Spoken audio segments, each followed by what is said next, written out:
Son's Bible teacher at Mansfield Christian last year, so intimately familiar with him, and appreciate you all having us here. As he mentioned, this story is really about Nicole, our now 9-year-old daughter. And when she was born, yeah, it's kind of interesting. I wanted to leave the hospital early, and our doctor wouldn't let us because he felt like something was wrong with her. And kept her overnight and ended up shipping her down to Children's Hospital. We get a call at 5:30 in the morning saying, "We're not sure your daughter has any kidney function." And that was, we had just experienced, as mentioned in the paper, a stillborn birth not too much before this, after trying for almost 10 years to have a child. So it was very difficult to have the stillborn birth, and then it was even more difficult at 5:30 in the morning to hear that it's possible that your daughter is not going to have any kidney function. So it was very challenging, to say the least. But what ended up happening, Nicole had one kidney, and the other kidney was just not there. And the kidney that she did have was small and malformed and not functioning very well. So it turns out that what she had is a genetic syndrome that Letitia had, that Tisha didn't even know she had until my daughter was diagnosed with branchiootorenal syndrome, BOR. Kind of rare, about 1 in 50,000 people have BOR. And they told us at that time that as she got older and her body matured, that she was probably going to require a kidney transplant. And we kind of went with that, and things sort of started to pick up at about the age of 2, I think, with... She started blood pressure medicine. Yeah, that was the first medicine was required. And from the ages of like 2 until about 6 or 7, it just was a steady increase in the medicines. Her kidney functions were steadily declining until about 2 years ago. It was in 2011. The doctors came to us and said, "Listen, at her rate of decline, she's going to need a kidney probably in a couple of years." And we're like, "Okay." And they said, "Go out and find a donor." Instead of going on the list, which is what most of us are familiar with, they felt it was better for Nicole if they did what they call a preemptive transplant, which is find a living donor that matched Nicole. And they have done research, and they've determined that kidneys that are transplanted from a living donor last longer than from a deceased donor. And there's also a better chance of a match. You also know the lifestyle of the donor, and on and on and on. So at that time, and also there's not that waiting time when you're on a donor list. You're just waiting for someone to die, basically. And with the rate of her kidney declining, she may have to go on dialysis before that person was found. We did not want her to be on dialysis. The more we read about dialysis with children, we really, really, really tried at all costs to avoid that. So that's another reason to get her on the list. Absolutely, yeah. It's hard on a kid to be on dialysis. Very difficult. So we kind of avoided that. And so the first thing we did, we're believers in the Lord Jesus. So we prayed and sought the Lord's wisdom and guidance. And so what we decided to do was I started a blog, and then I'm a geek. I'm an engineer. I have a giant email list. So I took everybody in my contact list and wrote up my first blog entry, which is basically telling Nicole's story and that we needed a donor. And so I blasted this thing out, and we started getting these incredible responses. It was overwhelming how many people were responding. And we ended up with 18 people that volunteered. Two boys that were actually on my son's soccer team at Mansfield Christian volunteered, just self-sacrificial acts by really quite young people. She needed both kidneys. Just one. Yeah, she only had one, but you only need one to live. So, and that one that she did have was failing. But by the time we started, she was down to about 20-some on 20-some% of kidney function. And just by the time she had her transplant, it was about 14. Well, I was wondering how you were going to get a living donor if you needed two kids. Yeah, exactly. Luckily, we only have one. And really, we don't even need one. They say you can live on 2/3 of one kidney. So I think God in His plan knew that we'd be needing kidney transplants. Yeah, go ahead. You can talk about the donor. So after we received all these calls from all these people, that was very overwhelming.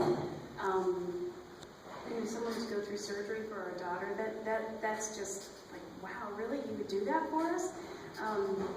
We narrowed it down to my niece, who lives out in Colorado, who is, she's about 21 years old. And the testing process takes about 6 months to start with the matching, and then as they evaluate her, it's a long, long process. So we went through that process with my niece, and after about 6 months, they called us and said, we've denied your niece as a donor. And the reason why was she's 21 years old, and she was a little overweight. And they said, with her age, we do not want to put her at any risk as she gets older. If she has a weight problem, we don't know if she'll have a weight problem, but she has one now. And so we don't want to put her in a situation after 4 kids and you gain 40 pounds that she might become diabetic and she would only have 1 kidney. So they were kind of forecasting the future in terms of her, and they would not take that chance. So then we were back to square one. We thought we had it all planned out. We thought we had done our research, we'd sent out our blogs, we found all these people, and we were back to, oh no, we need a kidney. Brian wasn't able to be a donor. He's got high blood pressure. I have the genetic disease, so I have to watch my kidneys. So we were kind of like, what are we going to do? And we contacted all the people that had originally said that they would be willing. And for one reason or another, they were getting married, or they were having a baby, or our list of 18 just dwindled really fast. Yeah, it dwindled fast to basically no one. Yeah. And that is when, as parents, you think, okay, we got this plan. Our plan didn't work out.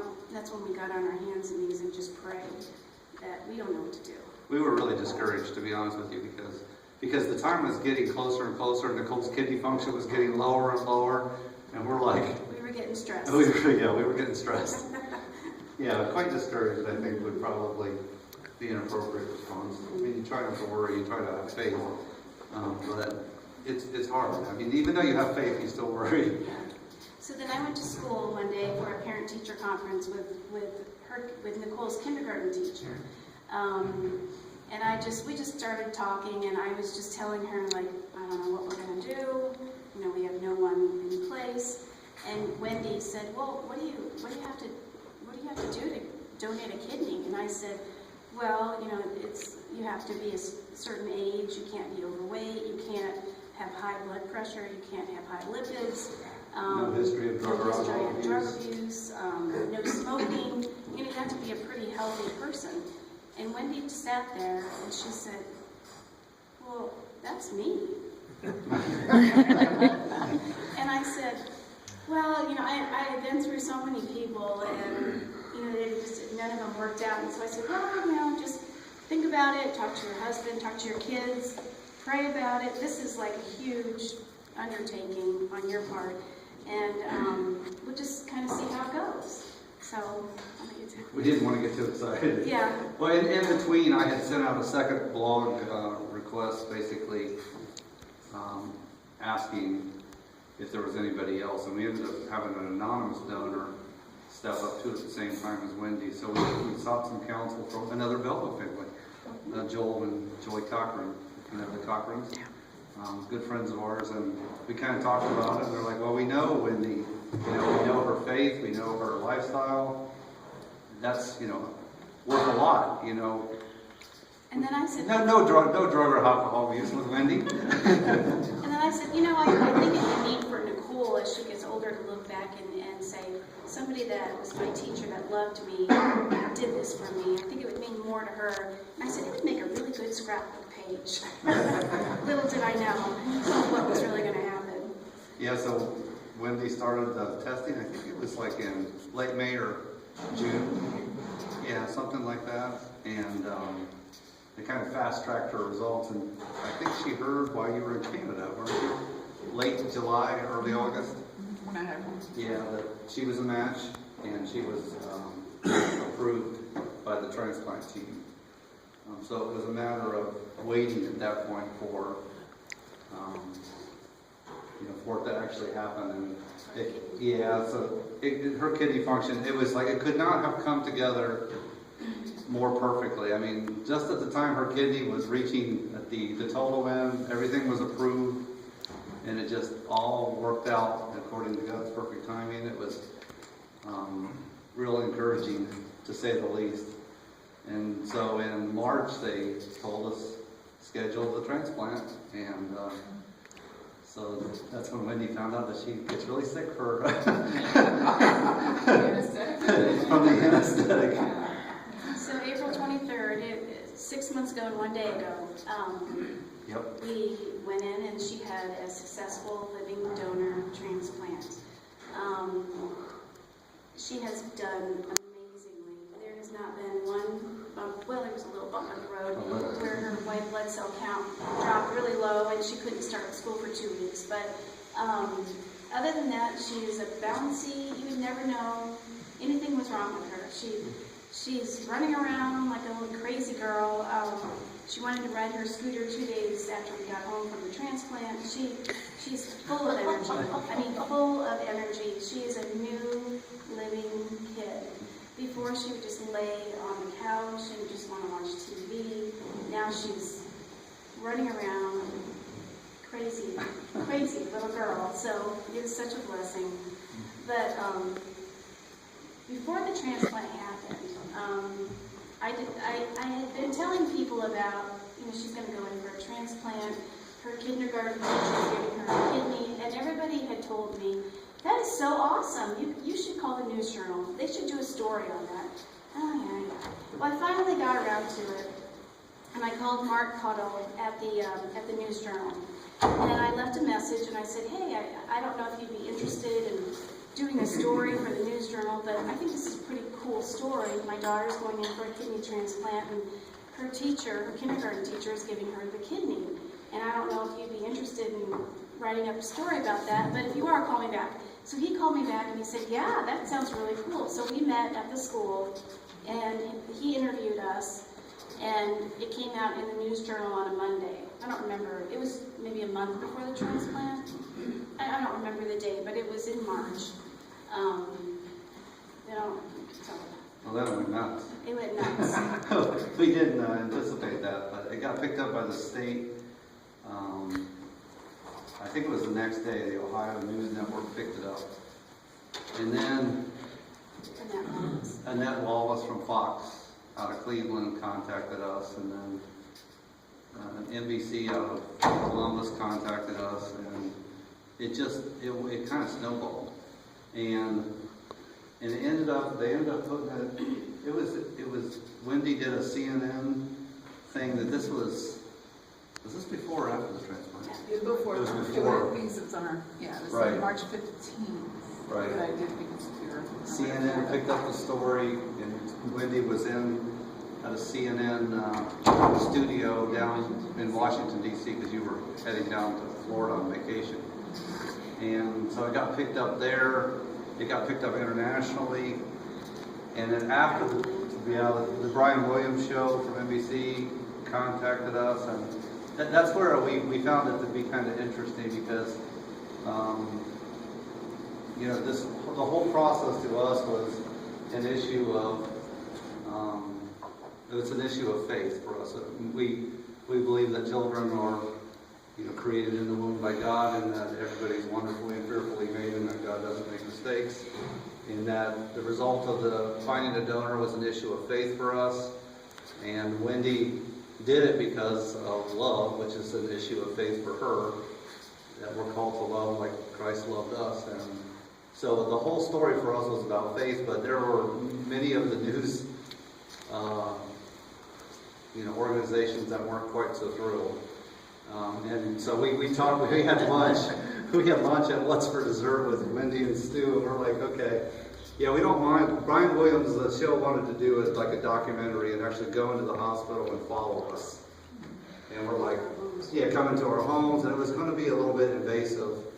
So we're like, we don't mind them doing that, but if you're going to do that, it's not like we were receiving anything from it. So we're like, if you're going to do that, you're going to kind of do it on our terms. So we kind of brainstormed a list of terms. And one of the issues was that they talked to Tisha on the phone. We get down to the issue of, you cannot edit out the issue of faith in the story. And that they didn't, the way we took their response was, that was sort of the determining factor as to why they didn't want to do the story, which we found it to be interesting, but not at all funny, as my dad used to say.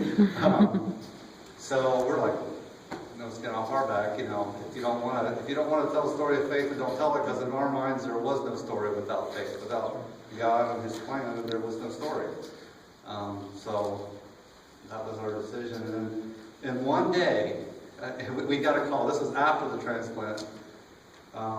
Was it after the transplant? Yes, it was after the transplant. We got a call from Fox and Friends, the NBC Morning Show, and the CBS Morning Show. And they were wanting us to, with our daughter and Wendy, who was just out of the hospital, they wanted us to go to these studios in Cleveland. And they're like, we'll pick you up in a limo. We'll, I mean, as appealing as that sounds, I'm like, I have a daughter who's sick, and Wendy's hobbling around for weeks, and so we just, at that point, we kind of declined all of them. And we could have gone from one studio to the next. Yeah. And Well, Nicole was very immunocompromised. Very. They didn't want us taking her anywhere. And these news agencies, fly to wherever, and fly to Chicago, and Queen Latifah, they called us and wanted us to come out to California. Who else? Steve There was Harvey, so- Anderson Cooper. Anderson Cooper and Steve Harvey wanted That's us. what we told them. We said, we'll do your stories if you come to us. Yeah. Yeah. And it would require crews and satellite Studio, stuff and all this stuff, and they didn't want to do it. So the people that were willing to come to us, that's who we talked to, and we did some radio. We did a thing with the Huffington Post over the phone and iPad or something, and So we were on the AOL homepage online. I think maybe was it before the transplant? I think it was after, Was it because after? I know we were on MSN web homepage and Yahoo homepage, and I didn't even know it until I was reading, I think, the Mansfield Christian Facebook, or got an email or something from Mansfield Christian, and it wasn't even directed to me. It was just a email blast that said that we were on there, and I'm thinking, wow, that's me, and I didn't even know. So it was after, because that's when I was not in touch with. Okay, yeah. So I know Mark Caudell, because they used Mark's his article that they quoted, the news journal, and that website Mark told me it had 500,000 hits the first day.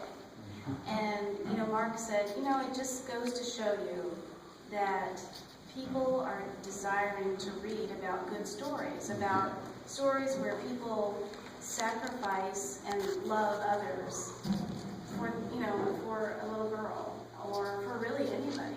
And that's what that's what people were desiring. It just went crazy. We were just, after a while, we didn't even answer our phones. It was just, people were calling us, and I've never in a million years did I think that story would do that. I just thought, it's a nice story. And, it's not like we asked for that or really wanted it. It just kind of, it was like Yeah, it's kind of close on. Yeah. it Because was really, at crazy. the end of the day, the essence of the story is about Nicole. It's about a little 9-year-old girl who needed a kidney, and I think Wendy, she's very humble. I mean, she acts like she didn't do anything. This is just what anybody would do. That's what she said. Well, that's not just what anybody would do. And we attribute that to her faith in God and her trust that this was the right thing to do. And it kind of boils down for us. You have a chance to look back and learn some lessons from the whole thing. I think the most important lesson that I learned is that we can do, regular people from nowhere, Ohio, can do wonderful things for people if we're willing to step out of our comfort zone a little bit and offer ourselves in a self-sacrificial way, which is the way God calls us to live in. So, Awesome. Yeah. I think that's it.